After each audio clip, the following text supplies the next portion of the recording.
રાજ્યના પોલીસ વડા વિકાસ સહાયની અધ્યક્ષતામાં સુરેન્દ્રનગરમાં મહત્વની માસિક ક્રાઇમ કોન્ફરન્સનું આયોજન કરાયું હતું, જેમાં રેન્જ આઈજી સહિતના ઉચ્ચ પોલીસ અધિકારીઓ ઉપસ્થિત રહ્યા. આ કોન્ફરન્સમાં વિવિધ સંવેદનશીલ અને વર્તમાન સમયે મહત્વ ધરાવતા વિષયો પર વિશેષ ચર્ચા કરવામાં આવી હતી.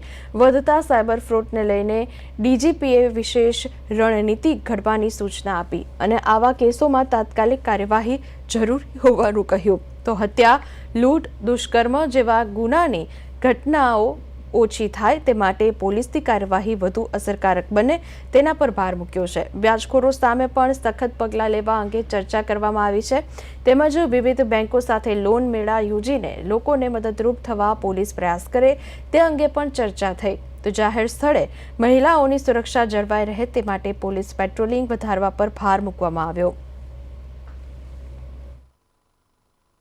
શરીર સંબંધી ગુનાઓને અટકાવવા માટે આપણે એક પ્રોજેક્ટ ચાલુ કર્યું છે, જેનું નામ છે મિન્ટર પ્રોજેક્ટ.